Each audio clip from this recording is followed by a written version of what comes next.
Hello student, स्वागत है आपका विक्रम एकेडमिक यूट्यूब चैनल पर।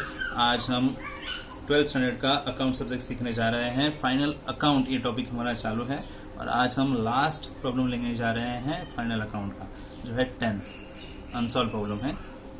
Shipra and Manisha are partner sharing profit and losses in their capital ratio. उनकी capital के जो भी वैल्यू रहेगी उनका रेशियो बनेगा शिप्रा एंड मनीषा का। You are required to prepare trading account, profit and loss account and the year ended 30 March 2019 and balance sheet as on that date. Okay, तो अभी देखते हैं क्वेश्चंस कैसे दिया है, ट्रायल बैलेंस क्या है और हमें बाकी सब प्रिपेयर करना है as it is.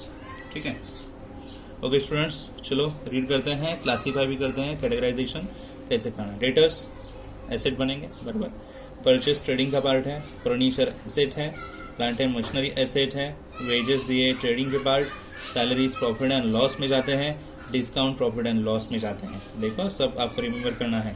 Bill receivable जाते हैं एसेट में, कैरेज आउटवर्ड ये प्रॉफिट एंड लॉस का पार्ट है। अगर इनवर्ड रहता तो ट्रेडिंग में लेते हैं, आउटवर्ड है तो profit and loss. Postage profit and loss का, सेल्स रिटर्न सेल्स में जाके लेस होगा, cash in hand asset, cash in bank asset. Insurance profit and loss का पार्ट है, एक्सपेंस है वो। ओपनिंग स्टॉक दिया है जो ट्रेडिंग में जाता है। ट्रेड एक्सपेंसेस हमें कहाँ पे लेना है, तो स्टूडेंट्स ट्रेड एक्सपेंसेस ट्रेडिंग में भी जाता है, प्रॉफिट एंड लॉस में भी, बट ट्रेडिंग में कभी, प्रॉफिट एंड लॉस में कभी। तो यहाँ पे कोई भी general expense, office expense, miscellaneous expense अगर दिया रहेगा तो ये सीधा ट्रेडिंग में जाएगा और बाकी तो normal expense profit and loss में आएंगे। तो यहाँ पे ना तो ऑफिस एक्सपेंस बताया है, ना तो जनरल एक्सपेंस बताया है, ना सन्ड्री एक्सपेंस बताया है, ओनली ट्रेड एक्सपेंस ही है, अकेला है। तो ये प्रॉफिट एंड लॉस में लिखेंगे। तो ये वाला एक्सपेंस ऐसा है जो ट्रेडिंग या प्रॉफिट एंड लॉस दोनों तरफ जा सकता है। तो यहाँ पे ना जनरल एक्सपेंस, ना ऑफिस एक्सपेंस, ना अदर मिसलेनियस एक्सपेंस दिया है, तो trade expense profit and loss में ही लिखना पड़ेगा। वेयर हाउस रेंट सेलिंग के पर्पज के लिए यूज होगा, स्टोर करने के लिए, तो फिर ये प्रॉफिट एंड लॉस में जाएगा। एडवर्टाइजमेंट सेल के लिए यूज होता है तो प्रॉफिट एंड लॉस। बिल्डिंग ये एसेट है। ये कैटेगराइजेशन यहाँ पे हो गया। आगे देखते हैं, सेल्स दिया है जो ट्रेडिंग में जाएगा। रेंट क्रेडिट साइड में इनकम है तो ये प्रॉफिट एंड लॉस में जाना चाहिए क्रेडिट में। सन्ड्री क्रेडिटर्स लाइबिलिटी है, लाइबिलिटीज। परचेस रिटर्न लेस होगा परचेस से। डिस्काउंट ये क्रेडिट साइड में यानी इनकम है, प्रॉफिट एंड लॉस में लिखना पड़ेगा, दूसरा इनकम। बिल्स पेबल ये लाइबिलिटी बनेगा। कैपिटल अकाउंट का बैलेंस हमें कहाँ पे लिखना पड़ेगा, देखते हैं। करंट अकाउंट का बैलेंस लिखना पड़ेगा, करंट अकाउंट बनाना पड़ेगा, तो कैपिटल अकाउंट नहीं बनेगा, तो ये सीधा जाएगा लाइबिलिटी में, बैलेंस शीट में। और करंट अकाउंट का बैलेंस करंट अकाउंट। ठीक है, तो अभी हम एडजस्टमेंट्स टिक मार्क करके लेंगे। स्टॉक दिया है क्लोजिंग स्टॉक का, तो टिक मार्क करने की जरूरत नहीं है। सेल्स में इंक्लूड है, मशीनरी का सेल किया है 2000 का, तो ओके सेल्स पे टिक मार्क करते हैं। तो सेल्स में स्पेशली हमें लेस करना पड़ेगा। ओके, मशीनरी का सेल किया है और साथ ही साथ मशीनरी भी 2000 से कम होगी ना, तो मशीनरी से भी 2000 कम करना पड़ेगा हमें, तो मशीनरी पे टिक मार्क करने पड़ेंगे। मशीनरी कहाँ पे है,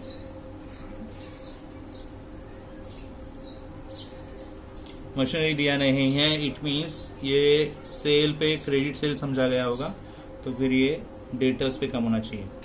ठीक है, क्योंकि क्रेडिट सेल की वजह से डेटर्स बढ़ते हैं, तो डेटर्स पे टिक मार्क कर दिया। चलो, अच्छा, यस मिल गया। प्लांट एंड मशीनरी है ना, यहाँ पे जाएगा, तो डेटर्स पे कुछ नहीं, प्लांट एंड मशीनरी पे जाएगा। ओके, दो इफेक्ट सीधा हो गया, सेल पे और मशीनरी पे। ठीक है, आगे देखते हैं। Depreciation of fix asset at 5%। जितने भी फिक्स असेट है उन पे 5% का डेप्रिसिएशन देना पड़ेगा।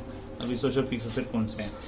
फर्नीचर आएगा फिक्स असेट डेप्रिसिएशन के लिए, प्लांट एंड मशीनरी वापस आएगा फिक्स असेट, देन और है बिल्डिंग है नीचे, तो बिल्डिंग का टिक मार्क जाएगा फिक्स असेट। 3 फिक्स असेट है, और कोई मिल जाएगा तो हम वहाँ पे दे देंगे। तो फिक्स असेट जितने भी है उन पे 5% डेप्रिसिएशन देना पड़ेगा। ठीक है, आगे देखते हैं रीडिंग में। Each partner is entitled to get commission at 1% of gross profit. तो ये बाद में जब ग्रॉस प्रॉफिट मिलेगा तभी दे सकते हैं। इंटरेस्ट ऑन कैपिटल भी है, वो भी बाद में ही देना पड़ेगा, टिक मार्क की जरूरत नहीं है इसके लिए। आउटस्टैंडिंग एक्सपेंसेस है, वेजेस और सैलरी। वेजेस एंड सैलरी पे टिक मार्क जाएगा, तो वेजेस है यहाँ पे, सैलरी से यहाँ पे। ठीक है, और हम क्या कर सकते हैं आगे। प्रोविजन फॉर डाउटफुल डेब्ट्स दिया है, डेटर्स पे टिक मार्क करनी पड़ेगी, तो पहले ही डेटर्स पे टिक मार्क चलो हम कर देते हैं। ठीक है, ओके, तो अभी हमें पोस्टिंग करने इस हिसाब से आप अपने सामने प्रॉब्लम रखिएगा, तो मैं डायरेक्टली यहाँ पे पोस्टिंग कैसे करना है 1 बाय 1 देखेंगे। आप वहाँ पे अपने बुक में फोकस कर सकते हो और पोस्टिंग पे ध्यान दे सकते हो। तो चलो प्रॉब्लम सॉल्व करने के लेंगे। प्रिपरेशन आपको पता है क्या करना है, ट्रेडिंग अकाउंट बनाना है, profit and loss, partners capital बनाना है इस बार, ओके, और बैलेंस शीट भी बनानी है, ठीक है। चलो स्टूडेंट पोस्टिंग स्टार्ट करते हैं। पहले दे डेटर्स, तो डेटर्स लिखेंगे एसेट में, सन्ड्री डेटर्स, यहाँ पे एसेट्स हैं, सन्ड्री डेटर्स 28,000 इनर कॉलम में लिखेंगे और उस पर एडजस्टमेंट है तो लाइन छोड़ेंगे। आगे दिया है परचेज, जो लिखना है हमें ट्रेडिंग में, यहाँ पे 55,000 इनर में लिखेंगे, रिटर्न्स वगैरह है लेस करने पड़ेंगे। देन आता है फर्नीचर, जो भी फिक्स एसेट है यहाँ पे लिखेंगे फिक्स एसेट में फर्नीचर 38,500 और एक लाइन छोड़ेंगे क्योंकि डेप्रिसिएशन का एडजस्टमेंट है। उसके नीचे प्लांट एंड मशीनरी दिया है तो यहाँ पे लिखेंगे प्लांट एंड मशीनरी। सो इस पे है 2 एडजस्टमेंट तो 3 लाइन तो छोड़ना पड़ेगा। प्लांट एंड मशीनरी की अमाउंट है 60,000 लिख दी, 1 2 3 लाइन छोड़ने के बाद यहाँ पे आगे वाला हम लिख सकते हैं। वेजेस दिए हैं आगे, तो वेजेस हमें लिखने पड़ेंगे ट्रेडिंग में, तो 2 वेजेस टिक मार्क किए हैं तो इनर में लिखेंगे, एक लाइन छोड़ेंगे, ठीक है। सैलरीज दी है, जो सैलरीज जाएंगी प्रॉफिट एंड लॉस में, मैट्रिक्स का फॉर्मूला लिखा है उसके नीचे हम लिखेंगे सैलरीज। टिक मार्क की है तो अमाउंट जाएगी इनर कॉलम में 3,500 और एक लाइन छोड़ना पड़ेगा। आगे दिए है डिस्काउंट, जो डेबिट साइड में है तो डेबिट साइड में लिखने पड़ेंगे, साइड नहीं बदलेगी, तो यहाँ पे डिस्काउंट लिखा कितना है 800। आगे बढ़ेंगे, बिल रिसीवेबल दिया है, जो पार्ट है एसेट, तो यहाँ पे हम लिखेंगे bills receivable, okay. Bills receivable amount है 14,400। टिक मार्क नहीं है तो अंदर क्यों लिखे हैं, बाहर ही लिखते हैं, ओके 14,400। कैरेज आउटवर्ड दिया है, तो कैरेज आउटवर्ड यानी प्रॉफिट एंड लॉस का खर्चा हो गया, गुड्स बाहर भेजा गया, प्रॉफिट एंड लॉस में लिखेंगे कैरेज आउटवर्ड, ओके, ठीक है। कैरेज आउटवर्ड कितना है 1,000 रुपीज़ का है। उसके आगे दिख रहा है पोस्टेज, जो प्रॉफिट एंड लॉस में ही आना चाहिए, तो पोस्टेज 500 रुपये, ठीक है। सेल्स रिटर्न दिया है, जो सेल्स में लेस होने वाला है, तो सेल्स में जाएंगे, यहाँ पे लिखेंगे सेल्स रिटर्न 500 रुपया, जब आएगा तब लेस करेंगे, ठीक है। Then cash in hand and cash at bank दिया है, जो एसेट का पार्ट है और एसेट में लिखना पड़ेगा, ठीक है। यानी यहाँ पे बिल रजिस्टर के नीचे cash in hand 4,000 and cash at bank 47,000, okay. Then insurance दिया है, जो एक्चुअली एक्सपेंस होता है और प्रॉफिट एंड लॉस में लिखना पड़ेगा, अदर एक्सपेंस है, सो टू इंश्योरेंस लिखेंगे 2,000 यहाँ पे, ठीक है। देन ओपनिंग स्टॉक दिया है, ओपनिंग स्टॉक पता है आपको ट्रेडिंग में लिखते हैं, जगह ऑलरेडी फिक्स है यहाँ पे 17,800 लिख दिया। देन ट्रेड एक्सपेंस दिया है, तो ट्रेड एक्सपेंस की बात मैंने बता दी आपको, अभी तो प्रॉफिट एंड लॉस में ही लिखना पड़ेगा क्योंकि अदर कोई एक्सपेंस नहीं है साथ में उसके, तो प्रॉफिट एंड लॉस में लिखेंगे, ओके। ट्रेड एक्सपेंसेस यहाँ पे लिख दिया 1,500। आगे वेयर हाउस रेंट, जो यहीं पे आना है, वेयर हाउस रेंट कितना है 2,500। देन एडवर्टाइजमेंट है, ये भी यहीं पे आना है, शॉर्ट में लिखा है एडवर्टाइजमेंट 1,000 रुपीज़। और लास्ट ये है डेबिट अमाउंट बिल्डिंग के लिए, तो बिल्डिंग ये है फिक्स एसेट, सो बिल्डिंग टिक मार्क की है, फिक्स एसेट है ना, तो डेप्रिसिएशन है ना उस पर, ओके। यहाँ पे लाइन दे दी एक छोड़ के, ठीक है ना। अभी क्रेडिट के बैलेंस लिखने हैं हमें। पहला है सबसे पहले सेल, जो हमें लिखना है यहाँ पे 1,20,000, बट सेल पे एक टिक मार्क किया है, तो जो भी अमाउंट है 500 रुपये लेस करने के बाद आप अमाउंट यहाँ पे नीचे ही लिखोगे। रेंट दिया है, क्रेडिट में है तो क्रेडिट का पार्ट क्रेडिट में जाता है, रेंट लिखते हैं प्रॉफिट एंड लॉस में, बट वो क्रेडिट में है तो क्रेडिट में लिखना पड़ेगा, साइड नहीं बदलते हैं। रेंट 1,800 क्रेडिट में आ गया क्योंकि क्रेडिट में पहले से ही दिया है। सन्ड्री क्रेडिटर्स बनती है लाइबिलिटी, तो लाइबिलिटी में लिखेंगे यहाँ पे सन्ड्री क्रेडिटर्स, क्रेडिट का बैलेंस क्रेडिट में, सो कितना है 38,500।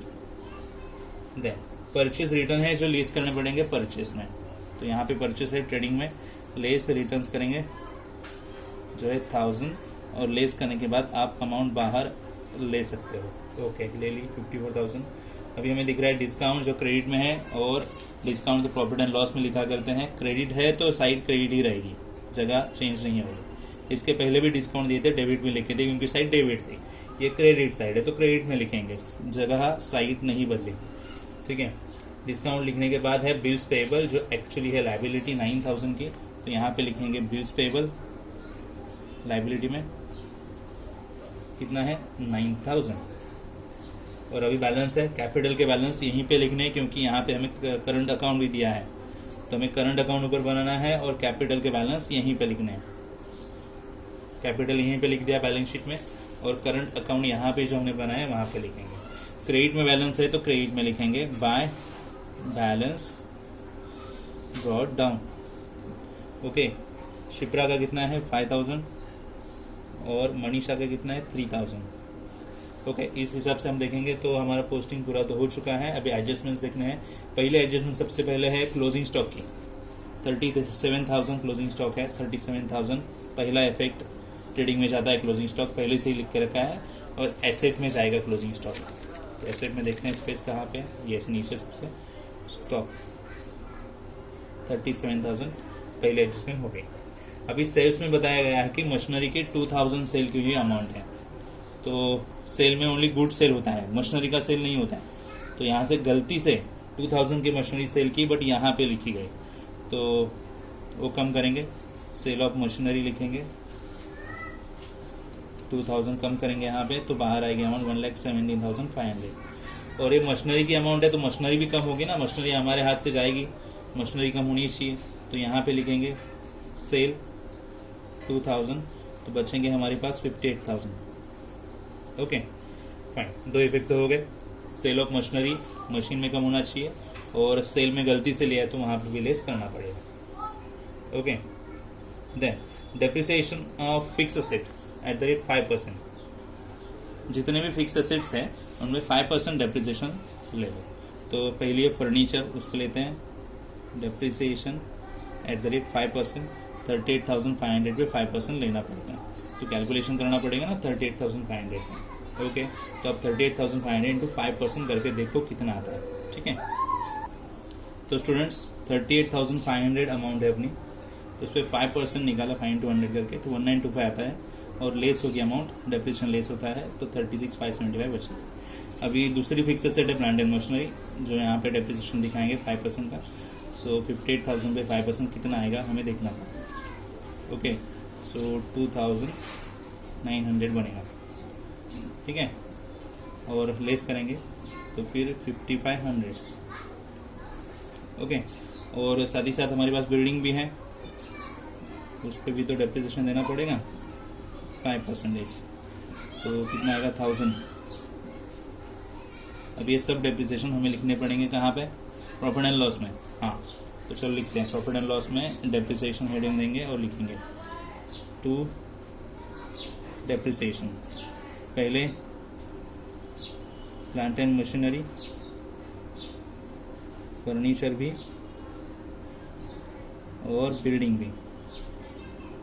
बिल्डिंग का तो 1,000 ही है। ओके, फर्नीचर का है 1925 और इनका है 2,900 प्लांट एंड मशीनरी का। टोटल करके बाहर लिखेंगे हम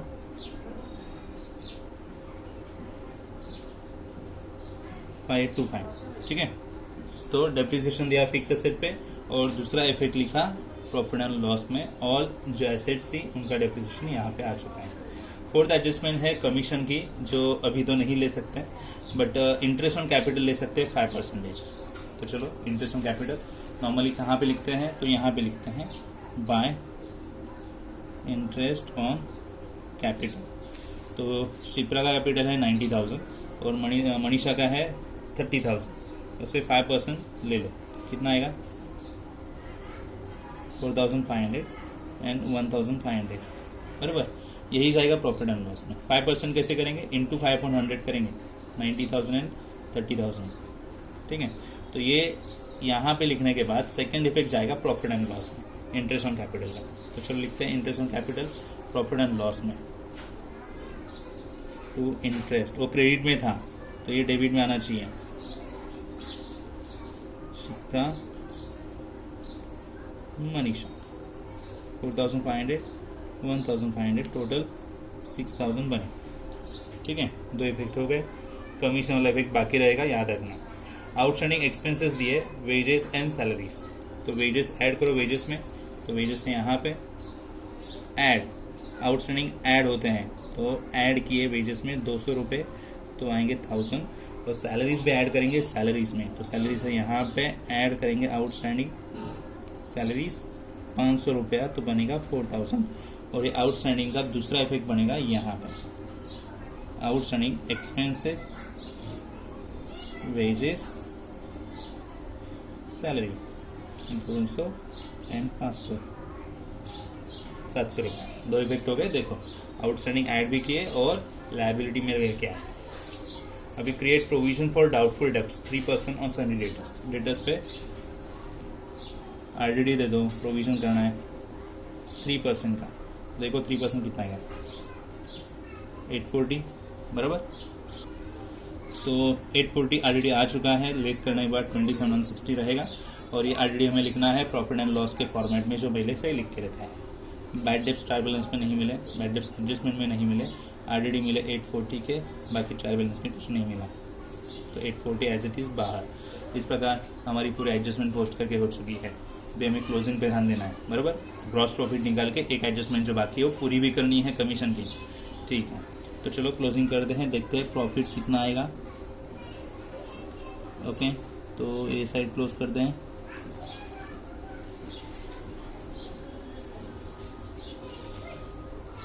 $1,54,500 बराबर। यस, 1,54,500 आ गए यहाँ पे।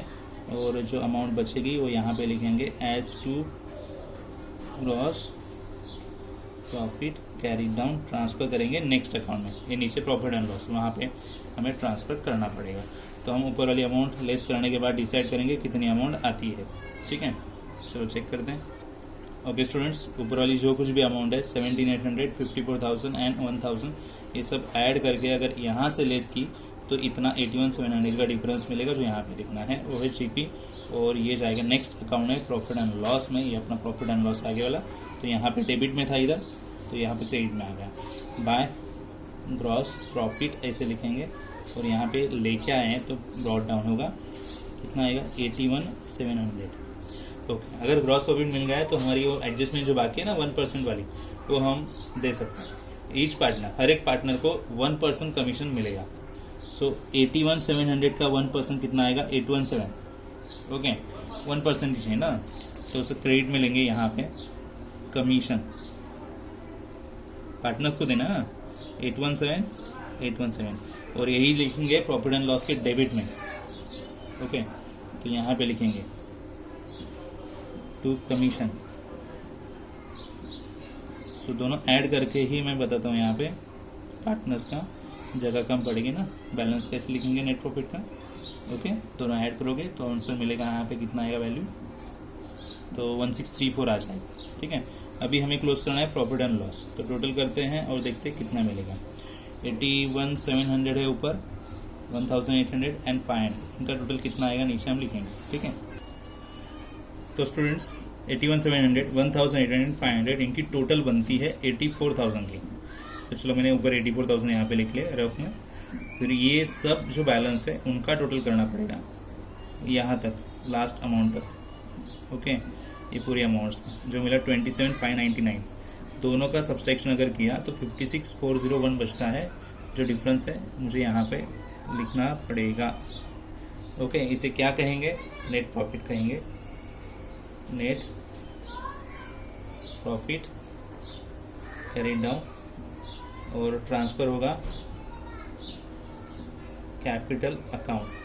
अभी शॉर्ट में लिखना पड़ेगा नेम, आप पूरे लिखना शिप्रा एंड मनीषा, और दोनों को बैलेंस देना है। तो दोनों का रेशो क्या है, तो रेशो याद करो, आपको बोला था कैपिटल के अमाउंट्स में रेशो जाएगा। तो कैपिटल के अमाउंट्स 90 एंड 30 है, तो रेशो कैसे बनेगा देखो, 90,000 एंड 30,000 लिख के लिए, दो डॉट्स है यहाँ पे, 4 zeros गए, 9 एंड 3 बचे, और 3 से डिवाइड किया, 3 1 3, 3 3 9, तो स्मॉलर रेशो 3:1 बना है। यही रेशियो यूज होगा ये 56,401 नेट प्रॉफिट की अमाउंट डिस्ट्रीब्यूट करने के लिए। मैंने पहले से ही की है 56,401 इंटू 3/4 एंड 56,401 इंटू 1/4, 4 से डिवाइड किया, 4 1 जा 4, 4 2 जा 16, 4 1 जा 4, 0 0, 4 2 जा 8, 4 5 जा 20। तो इतनी अमाउंट मिलेगी डिवाइड करने पे। इनका इंटू करेंगे तो ये मिलेगा, इनका इंटू 1 के साथ करेंगे तो ये मिलेगा। पॉइंट में अमाउंट है तो किसी को तो 1 रुपया ज़्यादा देना पड़ेगा, तो 75 यानी ही 1 रुपया कन्वर्ट हो गया, यानी 42,300 प्लस 1 रुपया, तो 42,301 हो जाएंगे और 14,100 एज इट इज। तो ये टोटल अमाउंट हमें डिस्ट्रीब्यूट करनी है पार्टनर्स में। 42,301 लिखते हैं, 42,301 एंड 14,100 ये डेबिट में है, तो ये पार्टनर्स के करंट अकाउंट में, यहाँ पे करंट अकाउंट लिखना पड़ेगा, करंट अकाउंट में जाएगी। ठीक है, तो चलो पार्टनर्स के करंट अकाउंट में डेबिट में है तो लिखेंगे क्रेडिट में। ओके, तो क्रेडिट में लिखेंगे यहाँ पे by net profit carry down 42,301 and 14,100। अब इनकी टोटल करेंगे और यहाँ पे हमें जो मिलेगा वो बैलेंस रहेगा कैरी डाउन। पहले इनकी टोटल करके लाना पड़ेगा। ठीक है, चलो टोटल करते हैं दोनों की। ओके स्टूडेंट्स, देखो दोनों का टोटल 52,618 एंड 19,407, तो यही यहाँ पे बैलेंस रहेगा। ये करंट अकाउंट है तो बैलेंस शीट में अलग से लिखना पड़ेगा करंट अकाउंट,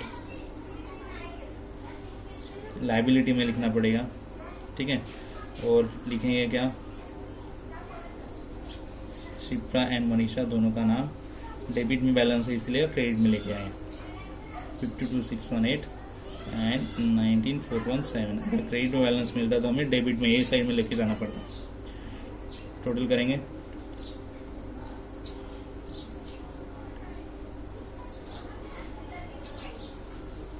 ओके, और अभी लास्ट फाइनल टोटलिंग करेंगे जिससे पता चलेगा टैली होता है या नहीं होता। ठीक है, तो आपको टोटल करना है ये अमाउंट का और ये वाले अमाउंट का ऊपर से नीचे, और फिर यहाँ पे लिखना है जो टैली होना चाहिए। तो चलो देखते हैं टैली होते हैं नहीं, आप अपनी टोटल कर सकते हो। तो स्टूडेंट्स, ये साइड की टोटल करने पे हमें मिलती है 2,40,235 और ये साइड की टोटल करने पे मिलती है 2,40,235। तो यहाँ पे प्रॉब्लम टैली होता है और आपको समझ में आया नहीं, आप मुझे ज़रूर बता सकते हो। प्रॉब्लम समझ में आया है तो ज़रूर लाइक कीजिएगा, और चैनल सब्सक्राइब नहीं किया है तो ज़रूर सब्सक्राइब कीजिएगा। ऐसे ही हम नए वीडियोस लेके आएंगे। तब तक के लिए गुड बाय, टेक केयर।